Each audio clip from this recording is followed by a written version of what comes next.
নমস্কাৰ বন্ধুসকল, আজি আকৌ এটা গুৰুত্বপূৰ্ণ ভিডিঅ'লৈ সকলোকে স্বাগতম জনাই আৰম্ভ কৰিবলৈ ওলাইছোঁ এইচএছ ছেকেণ্ড ইয়েৰৰ এছামিজ ছাবজেক্টৰ কবিতা অংশৰ পৰা প্ৰথম কবিতাটো দিয়া আছিলে বৰগীত আৰু এই বৰগীতৰ এইটো চেপ্টাৰৰ আমি প্ৰত্যেকটো কুৱেশ্যনৰ এনচাৰসমূহ আলোচনা কৰিম।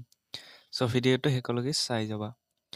চ' আপোনালোকে যদি চাই বৰগীত প্ৰথমে দিয়া আছিলে আৰু এইটো ৰচনা কৰিছিলে মাধৱদেৱে। ঠিক আছে, বৰগীত প্ৰথম আছে উঠৰে উঠো বাপু গোপাল হে, আৰু এইটো কাৰ দ্বাৰা ৰচিত? কবি মাধৱদেৱৰ দ্বাৰা ৰচিত। চ' ইয়াৰে যদি আমি প্ৰথম কুৱেশ্যনটো চাওঁ, প্ৰথম কুৱেশ্যনটো দিয়া আছিলে যে অতি চমু প্ৰশ্ন, প্ৰতিটো প্ৰশ্নৰ মূল্যাংক 1 মাৰ্কৰ। মাধৱদেৱৰ জন্ম ক'ত হৈছিল? এইটো আছিলে আপোনালোকৰ প্ৰথম কুৱেশ্যন। মাধৱদেৱৰ জন্ম ক'ত হৈছিলে বুলি কোৱাৰ লগে লগে আপোনালোকে লিখিব যে 1489 খ্ৰীষ্টাব্দত উত্তৰ লখিমপুৰৰ লখিমপুৰৰ নাৰায়ণপুৰৰ অঞ্চলত মাধৱদেৱে জন্মগ্ৰহণ কৰে। অৰ্থাৎ ক'ত হৈছিলে? উত্তৰ লখিমপুৰৰ নাৰায়ণপুৰ অঞ্চলত মাধৱদেৱৰ জন্ম হৈছিলে। আৰু যদি চনটো আপোনালোকে ইম্পৰ্টেণ্ট বুলি ভাবে তেনেহ'লে কিমান লিখিব? 1489। তাৰপিছতে দ্বিতীয় নম্বৰ কুৱেশ্যন যে শংকৰদেৱ আৰু মাধৱদেৱৰ প্ৰথম সাক্ষাৎক কি বুলি অভিহিত কৰা হয়? এইটো খুবেই ইম্পৰ্টেণ্ট কুৱেশ্যন যে শংকৰদেৱ আৰু মাধৱদেৱৰ প্ৰথম সাক্ষাৎক কি বুলি কোৱা হয়? মণিকাঞ্চন সংযোগ। আপোনালোকে চাই ল'ব, মণিকাঞ্চন সংযোগ বুলি কোৱা হয় শংকৰদেৱ আৰু মাধৱদেৱৰ প্ৰথম সাক্ষাৎক বা মিলনক মণিকাঞ্চন সংযোগ। চ' এতিয়া আমি নেক্সট কুৱেশ্যন লৈ আহিছোঁ। নেক্সট কুৱেশ্যনটো আপোনালোকে চাওক, 3 নম্বৰ, কোনখন গ্ৰন্থক মাধৱদেৱৰ সাহিত্যিক জীৱনৰ কীৰ্তিস্তম্ভ বুলি কোৱা হয়? চ' ইয়াৰে এনচাৰটো হ'ব নামঘোষা। ঠিক আছে, যে নামঘোষা গ্ৰন্থক মাধৱদেৱৰ সাহিত্যিক জীৱনৰ কীৰ্তিস্তম্ভ বুলি কোৱা হয়। তাৰপিছতে নেক্সট 4 নম্বৰটো দিয়া আছে যে মাধৱদেৱে কিমান বৰগীত ৰচনা কৰিছিল বা মাধৱদেৱে কিমানটা বৰগীত ৰচনা কৰিছিল? চ' 157, ঠিক আছে, কিমানটা ৰচনা কৰিছিল? 157টা। এইখিনি আপোনালোকে লিখিব কিমানটা ৰচনা কৰিছিল। তাৰপিছতে নেক্সট কুৱেশ্যন দিয়া আছে যে উঠৰে উঠো বাপু গোপাল হে বৰগীতটো কি ৰাগত বন্ধা? এইটো আপোনালোকে নিশ্চয় জানে, এইটো হ'ব কৌ ৰাগত। যদি আপোনালোকে কবিতাটো পঢ়িছে বৰগীত, তেনেহ'লে তাতে প্ৰথমে লিখা আছে ৰাগ মূলপাতৰ, তাতে লিখা আছে ৰাগ কৌ। চ' আমি লিখিম কৌ ৰাগত বন্ধা আছে। কৌ ৰাগত বুলি ক'লে আপোনালোকে লিখিব। নেক্সট কুৱেশ্যন আমি আহিছোঁ খ নম্বৰ, চমু প্ৰশ্ন, প্ৰতিটো প্ৰশ্নৰ মূল্যাংক 2 অথবা 3। প্ৰথমটো দিয়া আছে বৰগীত কাক বোলে? বৰগীতৰ বিষয়বস্তু কেইটা ভাগত ভগাব পাৰি? ভাগসমূহ উল্লেখ কৰা। চ' বৰগীত কাক বোলে প্ৰথমে লিখিব লাগিব। তাৰপিছতে বৰগীতৰ বিষয়বস্তু কেইটা ভাগত ভগাব পাৰি আৰু ভাগসমূহ কি কি? চ' ইয়াতে আপোনালোকে চাব যে বৰগীত হৈছে মহাপুৰুষ শ্ৰীমন্ত শংকৰদেৱ আৰু মাধৱদেৱৰ দ্বাৰা ৰচিত এক শ্ৰেণীৰ ভক্তিধৰ্মী গীত, যিবোৰ একেহৰণ নাম ধৰ্মৰ প্ৰচাৰৰ বাবে সৃষ্টি কৰা হৈছিল। এই গীতসমূহত ঈশ্বৰৰ মহিমা, ভক্তিৰ মহাত্ম্য আৰু সংসাৰৰ অনিত্যতাৰ বিষয়ে বৰ্ণনা কৰা হৈছে। চ' বৰগীত কাক বোলে এইখিনি লিখিব। আৰু বৰগীতৰ যি বিষয়বস্তু কেইটা, এই কুৱেশ্যনটো লিখিব 6টা। অৰ্থাৎ বৰগীতৰ বিষয়বস্তু 6টা আছে। ঠিক আছে, চ' ইয়াতে ভাগ কেইটা উল্লেখ কৰিব লাগে আপোনালোকে লিখিব। প্ৰথমে লিখিব লীলা, বিৰহ, বিৰক্তি, পৰমাৰ্থ, স্বৰ আৰু চাতুৰী। এই 6টা হৈছিল বৰগীতৰ বিষয়বস্তু। চ' আপোনালোকে যদি কিতাপত ভালদৰে চাব খোজে তেনেহ'লে যিটো আপোনালোকৰ পেজ নম্বৰটো দিয়া আছে 95, ঠিক আছে 95 অৰ্থাৎ যিটো বৰগীত লিখা আছে প্ৰথম পেজতে তাতে আপোনালোকে ৰিডিং পঢ়িলে মাজতে দেখা পাব যে বৰগীতৰ বিষয়বস্তুসমূহ তাতে ভালকৈ দিয়া আছে।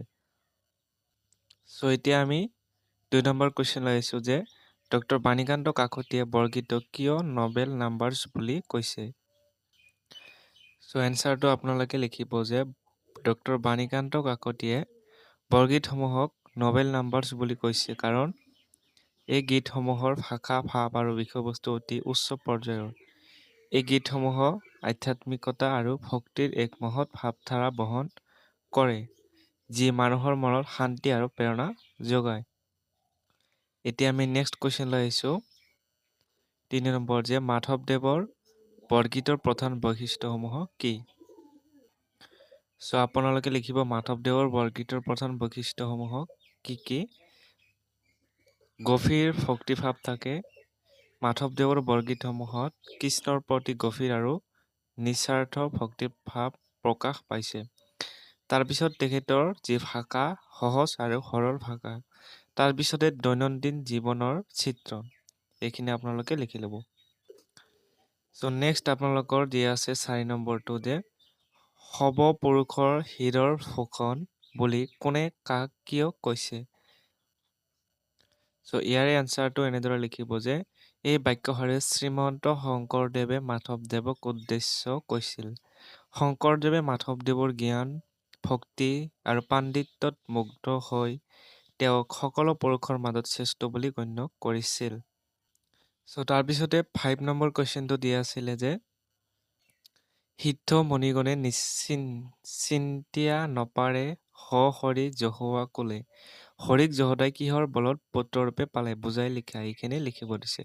চ' আপোনালোকে এই ধৰণে লিখিব পাৰে যে যিজন ব্ৰহ্মক সিদ্ধ মুনিসকলেও ধ্যান কৰিও অনুভৱ কৰিব নোৱাৰে সেই পৰম ব্ৰহ্ম শ্ৰীকৃষ্ণক যশোদা মাতৃয়ে নিজৰ কোলত পুত্ৰৰূপে লাভ কৰিছিল। এইটোৱে কেৱল তেওঁৰ অপাৰ মাতৃস্নেহ আৰু ভক্তিৰ বলতহে সম্ভৱ হৈছিল।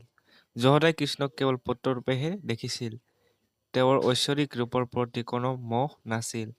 এই নিস্বাৰ্থ প্ৰেম আৰু ভক্তিৰ বাবেই তেওঁ ভগৱানক পুত্ৰৰূপে লাভ কৰাৰ সৌভাগ্য লাভ কৰিছিল। নেক্সট গ নম্বৰ দিয়া আছে 1 নম্বৰ মাধৱদেৱ উঠোতে উঠো বাপু গোপালহে বৰগীতৰ মূল কথাখিনি আলোচনা কৰা। আৰু এই কুৱেশ্যনটো 2020ত আহিছিল অৰ্থাৎ 2020 চনত আহিছিল। নেক্সট কুৱেশ্যন বৰগীতৰ মাজেৰে যশোদাৰ মাতৃস্নেহ কিদৰে প্ৰকাশিত হৈছে বুজাই লিখা। চ' গোটেইখিনি এনচাৰ এটাকৈ লিখি ল'ব। প্ৰথম কুৱেশ্যনটো দিয়া আছিলে মাধৱদেৱৰ উঠোতে উঠো বাপু গোপালহে বৰগীতৰ মূল কথাখিনি আলোচনা কৰা।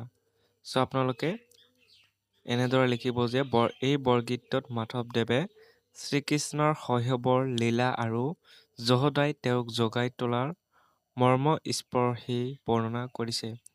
ইয়াত মাত্ৰ যশোদাৰ বাৎসল্য স্নেহ আৰু শ্ৰীকৃষ্ণৰ প্ৰতি থকা অগাধ ভক্তি প্ৰকাশ পাইছে। বৰগীতটোৱে শ্ৰীকৃষ্ণক কেৱল ঈশ্বৰ হিচাপে নহয় এজন সাধাৰণ শিশু হিচাপে উপস্থাপন কৰিছে যিয়ে মাত্ৰ মৰম আৰু যত্নৰ প্ৰয়োজন অনুভৱ কৰে। চ' নেক্সট কুৱেশ্যনটো দিয়া আছিলে যে বৰগীতৰ মাজেৰে যশোদাৰ মাতৃস্নেহ কিদৰে প্ৰকাশিত হৈছে বুজাই লিখা। বৰগীতত যশোদাৰ মাতৃস্নেহ সুন্দৰভাৱে প্ৰকাশিত হৈছে। তেওঁ শ্ৰীকৃষ্ণক মৰমেৰে উঠোতে উঠো বাপু গোপালহে বুলি জগাইছে। বিভিন্ন লোভনীয় বস্তু যেনে গাখীৰ দৈ মাখন আদিৰে প্ৰলোভন দিছে।